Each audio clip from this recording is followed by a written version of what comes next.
Depuis le 1er janvier 2016, les vendeurs du marché forain ne peuvent plus donner de sachets plastiques à leurs clients. Notre visite à Kélonia, observatoire des tortues marines à l'île de la Réunion, nous a fait prendre conscience des dangers des matières plastiques et mieux comprendre pourquoi cette loi a été adoptée. À Kélonia, on a l'occasion de voir en fait la problématique des déchets avec les tortues marines. Parfois, ils n'avalent pas forcément grand-chose, mais il suffit que le déchet plastique soit suffisamment long, comme par exemple les bâtons de sucette ou même les cotons-tiges. C'est ce genre de morceau de déchet qui est létal pour les tortues parce que ça peut perforer l'estomac et ça peut perforer aussi les intestins. Et dans ces cas-là, ça provoque une infection généralisée de l'individu et en général, ils n'ont pas vraiment de chance de survivre suite à ça.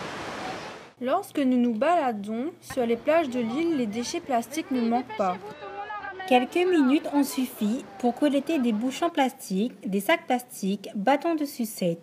Tant de dangers pour nos tortues et autres animaux marins. Certaines habitudes sont difficiles à changer. L'éducation au respect de l'environnement doit être faite dès le plus jeune âge. C'est pourquoi nous avons décidé de créer des ateliers ayant pour objectif de sensibiliser les enfants à cette thématique.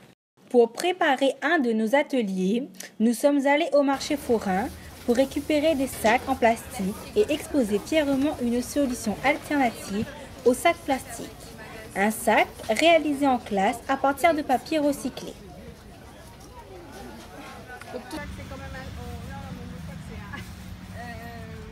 Nos animations prêtes, nous nous sommes rendus dans une classe d'école primaire.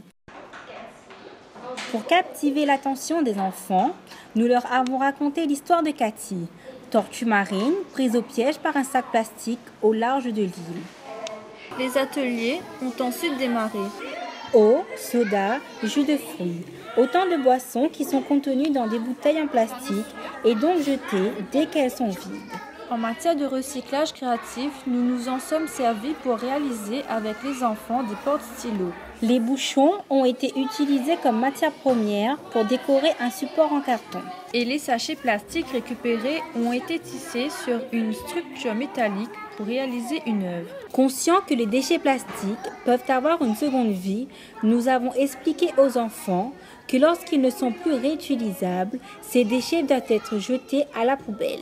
Où est-ce qu'on met le sachet? On le jette dans quelle poubelle? La poubelle grise, la poubelle jaune ou la poubelle verte?